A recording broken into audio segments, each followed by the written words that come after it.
tunjuk. Ari jurig pocongna katempo acrug-acrugan beuki ngadeukeutan Ceuwin. Atuh Ceuwinna beuki soak. Kadana noroktok sung calawak. Saking kusoak-soakna tina bujur Ceuwin aya nu ngasada pret. Selengseng kambeu 7 rupa. Eta pocong warandeg, "Haram jana ya. Kalah muak ke aing." Cek eta pocong bari tuluy ngalayang deui ngajauhan. Ari Ceuwinna meureun kulantaran soak-soakna tungtung nama ngalangkrak kapiuhan.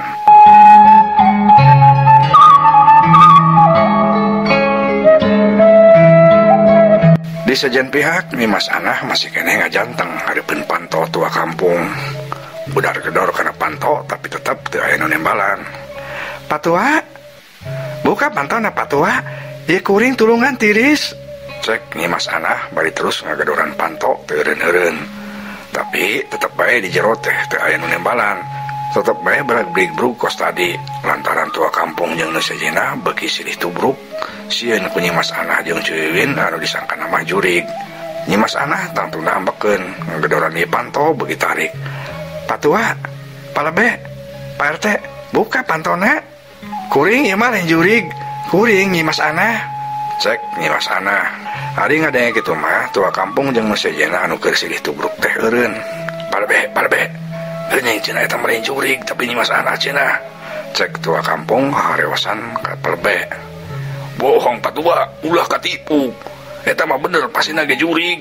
Rek naon atuh Nimas Anah peuting-peuting ka dieu coba." Tembal palebe, "Nya Patua, teu mungkin Nimas Anah sulurak-sulur ka dieu peuting-peuting kieu. Eta mah jurig pasina ge nipu. Kade montong dibuka pantona." Cek Pak RT ilu ngomong, "Ari nu di luar Nimas Anah beuki seueul. Keur mah tiris teu dudu ngongkoh. Sarian ti kitu ditapuk ku reungit pisan sawak-awak. Nimas Anah ku kulutus sorangan. Hi dasar aki-aki borangan.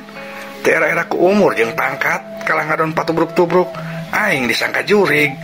Cek Nimas Anah ku kulutus bari sorana rada tarik. Atuh kadengeun ku patua kampung jeung sejenna. Pok tua kampung ngomong deui hareosan, "Palebe, Pak RT, tapi si genah bener meureun Nimas Anah. Geuning ngomongna kitu. Ih, kuring jadi era ieu. Kuring era ku umur jeung pangkat jadina ieu."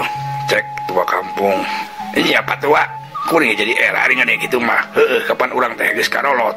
Malah kasebutna ge kolot lembur urang teh. Mangkana kudu sieun kudu kitu patut mah nya." Cek Pak RT, "Nya ari kitu mah Pak RT, Patua. Atuh kudu era ku pangkat jeung umur. Untung kuring malin kokolot lembur. Jadi kuring mah teu kudu era. Wajar kuring mah borangan oge da rakyat kuring mah." Mang Boil ilu ngomong, "Nya nu kudu pangerana mah palebe atuh. Pangkat lebe. Pan ari lebe teh nu ngurus agama, imam masigit. Mangkara teu bisa nyinglar jurig-jurig kacan mah." Mang Uman oge ilu ngomong, "Atuh palebe jadina euceuy beureum beungeutna ngadenge kitu teh." Manehna asa pangkapojokeunna. Keur kitu kadenge deui Mang Boil ngomong, "Heueuh tah palebe. Aya pangkat lebe, borangan sieun ku jurig. Lain singlar kalah ngurungkut. Mangkara lebe teu nyaho doa atau jang-jawokan pikeun nyinglar jurig mah tuh." Cek Mang Boil, "Kuring mah teu ngomong ji palebe. Eta mah cek Mang Boil." Cek tua kampung bari rada seuri bari jeung sieun oge, "Sarua kuring ge teu ngomong ji. Ngan ari dina pamikiran kuring oge, mangkana atuh palebe sieun ku jurig mah." Pak RT ilu ngomong bari parona meretet ka tua kampung, "Atuh palebe teh beuki kapojokeun era. Pok manehna nembalan." "Cek saha kuring sieun ku jurig. Kuring mah teu sieun." Tembal palebe, "Alah, ngaku bae teu sieun. Buktina tadi soak pisan ngadenge aya nu ketrak-ketrok." Cek Mang Boil bari jebi, "Ji ulah salah arti. Eta mah kuring lain sieun. Ngan embung panggih jeung jurig kuringna." Tembal palebe, "Nya heueuh, sieun atuh nu kitu teh ngaranna lain." Cek Mang Boil deui bari jebi, "Lain sieun cek kuring ge. Era panggihna jeung jurig teh jadi embung panggih kuring mah." Cek palebe, "Atuh ari ngadenge kitu mah nu sejenna pating sarengeh masih keur sieun oge." Keur kitu kadenge deui di luar aya nu ngetrokan panto bari huwa kauk. Suarana siga nu ambek, si horeng meureun Nimas Anah teh geus bener-bener kesel. "Patua, palebe, Pak RT, kuring nyaho masih keneh harudang. Nah, hese teuing rek muka panto teh. Dobrak bae sugan ku kuring pantona." Cek Nimas Anah bari terus ngagedoran panto teu eureun-eureun. Tua kampung palebe jeung sejenna silih reret, "Sadara mah bener siga sora Nimas Anah geuning. Buka ta ulah." Cek tua kampung ka palebe jeung sejenna, "Waka bisi lain Nimas Anah tapi juri kanu nyiri uri. bukti manehna bisa menyaho lamun urang rudang keneh. Lamun benernya Mas Anah mah moal heueuh nyahoan atuh kaen urang di jero. Pan manehna mah di luar. Tembal Pak RT. Nya alis nama disinglar heula ku palebe. Lamun aya keneh nu ketrok berarti menyernya Mas Anah. Tapi lamun geus disinglar terus eueuh berarti jurig. Lantaran geus disinglar pasti indit. Cek Mang Uman. Heuh bener palebe. Asup akal omongan Mang Uman teh. Cik coba singlar heula palebe. Heuh da mangkal cek Mang Boil ge pangkat tebe teu boga doa jangan nyinglar di jalan jurig acan mah. Cek tuba kampung palebe ngahulang ngari sedina marancrong kabeh ka palebe. Waduh aya bae hanya kalaing baheula teh make nyalana besaga ari kieu aduh jadi aing kudu bisa nyinglar jurig dan tas palebe bari mikir kumaha jang jawokan jang nyinglar jurig teh cenah cek pikirna ari kitu mah pantes da baheula sama meh jadi lebe teh Quran ge ngan apal kulhu jeung Fatihah bae jadi ayeuna teh palebe bingung kudu maca naon jang nyinglar atawa ngusir jurig cenah.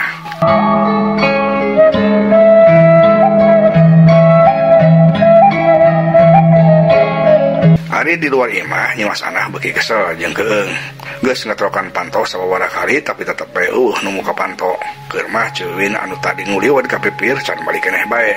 Nyi Mas Anah gugulunuk deui. Heueuh dasar aki-aki tolak heor kabeh ge. Tuh pisan nu sahijieun kabeh ge barorangan. Ceuwin deui ka mana atuh deuh aing mah. Buah-buah ninggalkeun aing atuh kieu mah. Cek Nyi Mas Anah bari luak liuk ngeran ceuwin. Ah cik aing rek diilik ka pipir imah. Gerentasna deui Nyi Mas Anah terus ini turun kana golodog ngliwat ka pipir imah rek ngilik ceuwin maksudna mah barang geus aya di pipir imah katempo aya nu bodas-bodas siga nu keur intip kana jandela ku Nyi Mas Anah langsung bae disangka ceuwin lantaran harita maehna jeung ceuwin teh masih keneh make mukena jadi cek pikirna kulantaran poek pasti ngan katempo saukur bodas-bodas bae Nyi Mas Anah ngagerendeng deui dina hatena. Haru eta dasar ceuwin keuna baina oge make naong sagala tina jandela geus sia dikejatkeun ku aing mah gerentas Nyi Mas Anah tuluy Nyi Mas Anah teh leumpang lalaunan meuni keketepan maksudna mah rek ngejatkeun ceuwin ambih leuwaseun katempo ngalengkah oge meuni hati-hati ti jengke-jengke bae barang geus aya di tukangan anu bodas-bodas ku Nyi Mas Anah teh langsung ditepak bari dikejatkeun. Halah keuna cece cek Nyi Mas Anah bari dua leungeunna nepak tonggong anu bodas-bodas. Jalma anu bodas-bodas anu disangkana ceuwin ku Nyi Mas Anah teh muter malik lalaunan. Barang breh beungeutna katempo jelas caang ku cahaya bentang si horeng lain ceuwin tapi eta mah makhluk pocong huluna ku kuncungan matana ditutup ku kapas tina dada katempo berbagai getih seger. Atuh Nyi Mas Anah teh langsung soak sunggutna calangap matana molotot ari deungeun tutunjuk. Jurig tulung cek Nyi Mas Anah bari tuluy ulang gerak bae manehna kapiuhan ari jurig pocongna tuluy kadenge ciciri hilang sorana ngirung mata kukurayeun ngan aneh sora pocong anu ciciri lantari kitu teh can kadengeun ari ka jero imah mah lantaran di jero imah mah harita tua kampung jeung sejenna masih keneh kadenge gerendengan harewosan geuwat atuh sok kuat singlar kuring hayang nyaho bener teu nu di luar teh Nyi Mas Anah teh jurig kuring hayang nyaho palebe teh bener teu boga jang jauh kanjang nyinglar jurig cek tua kampung kadenge deui ngaharewos ari palebena masih kena ngulang tuluy pok ngomong cicing atuh ieu kuring teh keur ngaturkeun ilmu ulah gandeng teuing kuring jadi kaganggu tembal palebe siga bae nu heueuh tua kampung Pak RT jeung nu sejenna silih heret bari jebi keun patua antepkeun hayang nyaho bener teu palebe teh bisa nyinglar jurig cek Mang Boil ngarewas ka tua kampung atau cep kabehana jarempe kabehana cericing hayang nyaho kumacarana palebe ngusir jurig cenah teu lila kadenge palebe gegerendengan sigan heueuh keur maca jang jawokan pikeun nyinglar jurig omongan palebe teh kadenge yang jelas ku tua kampung jeung nu sejenna hong halih hong jurig nonggong aing nukang sakur-sakur anu rumingkang boh nu euntreuk boh nu ngalayang ulah kumalayang di alam indit ka ditu ka jauh mun hayang kangkung geura lumpat menta ka tua kampung mun hayang lele geura cicing di imah Pak RT halik-halik ka ditu halik ka jauh ka Sabrang ka Palembang cek balebe sising rara teh kos kitu bari matana peureum ari leungeunna ranggah atuh tua kampung jeung Pak RT jeung sejenna barang adenge palebe sising lar nyebut-nyebut ngaran manehna kitu teh langsung leuwas ngorejat waduh eta sising lar tanaon palebe geuning kos kitu make ngomong-ngomong mun hayang kangkung kudu menta ka tua kampung sagala nu kitu mun nyobakeun ngaranna lain sisinglar cek tua kampung bari rada molotot ka palebe nya patua sarua ka kuring oge ado nyobakeun wah geus bener ieu palebe teh Cek Pak RT oge saru ambekna jeung tua kampung ari palebena teu nimbalan manehna katempokan kunyam-kunyem sigan heueuh keur maca jang jawokan. Kur kitu ujug-ujug pledug katempo aya haseup ipis anu haseup tina salah-salah liang bilik. Eta haseup beuki lila beuki kandel. Atuh Mang Boil anu pangheulana nempo meni leuwas, manehna langsung bae hua kaup bari tutunjuk. Itu naon patua Pak RT palebe itu naon? Cek Mang Boil bari leungeunna tutunjuk. Tua kampung palebe jeung Pak RT kontan ngalalieun ka palebah anu ditunjuk ku Mang Boil. Barang breh kabehana meuni calangap. Katempo haseup anu muncul beuki lila beuki kandel terus muih ngabentuk hiji wujud. Teu lila eta haseup teh langsung ngajenggelek robah jadi jurik pocong. Katempo bodas ngeplak ku kuncungan. Ari supuna teu napak, matana ditutupan ku kapas, tina dada ngeberbei getih seger. Cirihil eta makhluk anu si horeng jurik pocong juragan samin teh nyirihil, sorana ngirung mata kukurayeun.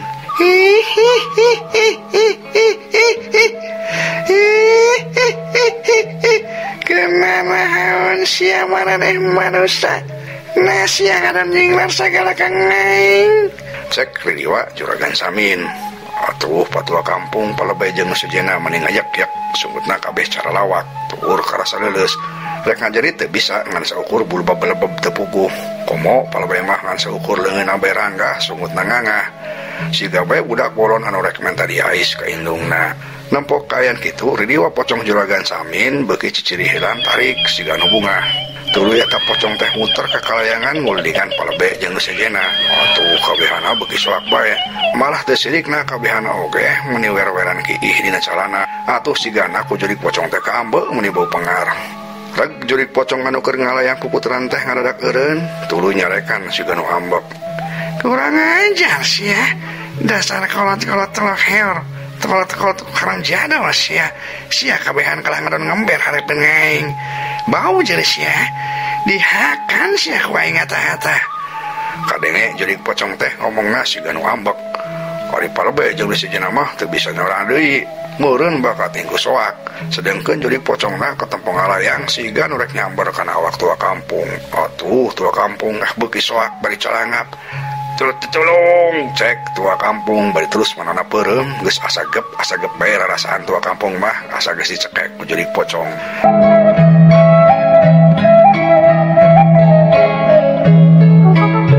Di sajian pihak palebe Pak RT jeung sejenna oge peureum meureun ngarasa teu tega nempo tua kampung rek dicekek ku jurik pocong teh. Tapi barang eta jurik pocong geus karigep bekan awak tua kampung, ujug-ujug ku jurik pocong teh karasa awakna anu nyedot. Jurik pocong ngajerit, "Tolong, ampun!" Cek eta jurik pocong bari teu iles wujudna ngadengit. Ari tua kampung jeung sejenna tetep bae ngayak-yak bakat tingku sieun. Maranehna can nyaho lamun jurik pocong mah geus leungit teuing ka mana. Cag kurang tunda heula.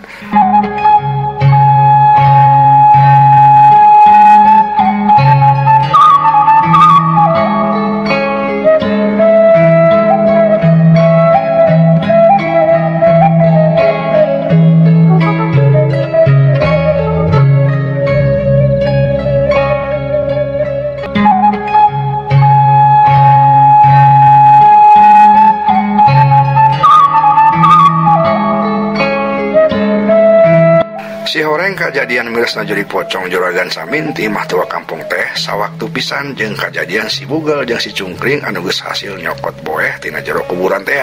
Jadi meureun sigana mah beunangna boeh eta anu ngalantarankeun pocong ujug-ujug miles teh ti mah tua kampung.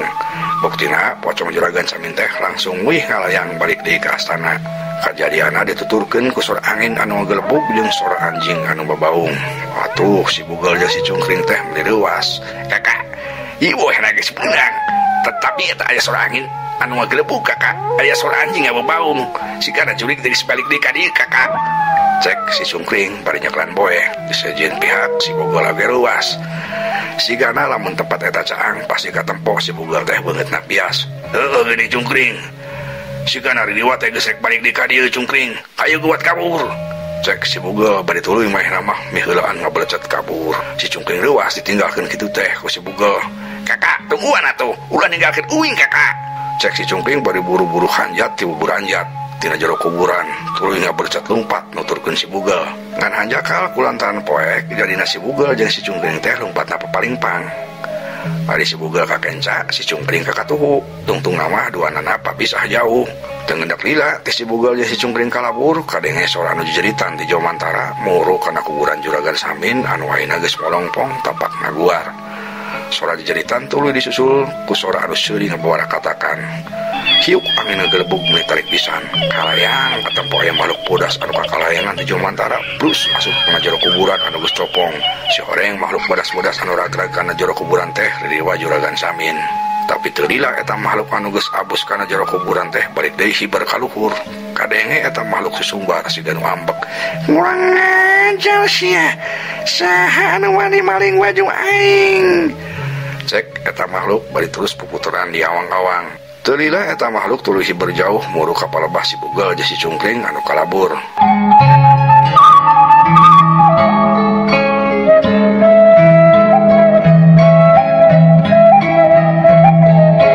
Di sajen pihak, si Cungkring anu geus papisah jeung si Bugel katempat terus lumpat meniti buburanjat. Teu sirikna sagala ditabrak, sagala dirumpak. Sedengkeun boeh Juragan Samin masih kena dicekel dina leungeunna. Barang anjog ka hiji tempat, si Cungkring mencana preuas. Lantaran di hareupeuna ujung-ujung ngacilegedeg hiji makhluk bodas pikasieun. Eta makhluk katepenang tu ngabedega, leungeunna anu ranggoas geus nanggah siga rek dipak nyekek kana beung si Cungkring. Cakakak eta makhluk nyakakak tarik pisan. Sorana ngirung mata kukurayeun, atuh si Cungkring teh beuki calangap soak. "Tolong kakak, tolong!" cek si Cungkring. Ngan waktosna seep bidongeng karangan pibados Kang Abun Burhanuddin hapunten kakirangana mugia katampi kalayan kabingahan. Assalamualaikum warahmatullahi wabarakatuh.